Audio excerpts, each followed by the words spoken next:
Now, it's an ancient skill, it's not changed much down the centuries, and it's growing in popularity. In coastal towns and villages all around Scotland, community groups are building and racing skiffs. What are they? Well, they are small rowing boats, just big enough to fit a crew of 4 and a cox. And now dozens of crews have grouped together to row around the whole of the Scottish coastline. India Grant took to the water with one group in the northeast.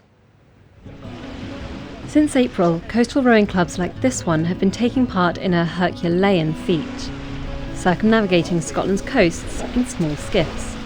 My name's John Easton. I'm a member of the Colliston Offshore Rowing Club.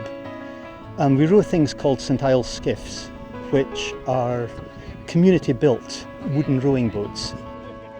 The idea is that a baton is passed from boat to boat all the way around the coast. Colliston is small. Only around 250 people live here, but the group ties people together.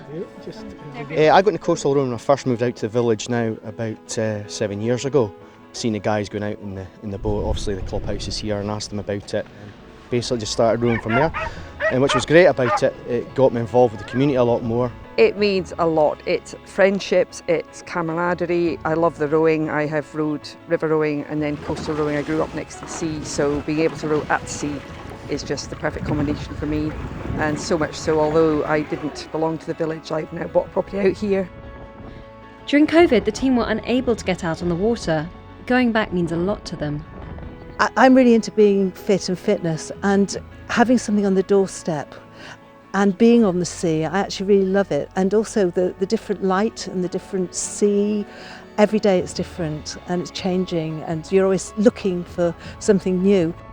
The skiffs are surprisingly stable, but just a little way outside of Colliston Harbour, the sea picks up.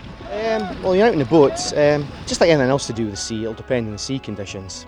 Personally, I like it when it's a bit bumpy and you get a good rise from the bow and a splash down. You are in a different world when you're out there. You've got the scenery, you've got the wildlife, you've got the company, and you are next to it. It's as close as you can get, I think, to the offshore nature. And you just, it's like you relax, but you're working hard on the rowing, but you can enjoy it at the same time.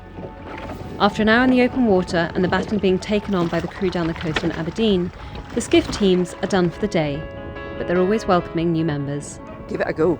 It's definitely worth it. It's not everybody's cup of tea, but until you've tried it, you'll be bitten by the bug. Oh, I think they've sold it to me. Yeah. That looks lovely. India Grant there, well, you would hate it. It's hard work. You'd complain. You complain non-stop. Yeah, I don't like hard work. Interestingly, well, your big foot looks beautiful, but it's hard graft, that, isn't it, out in a choppy sea? The Vikings apparently would recognise very clearly the design of those skiffs. Hasn't changed in 1,000 years. Really? There we go. Good fact, Martin. There we go. Full of them.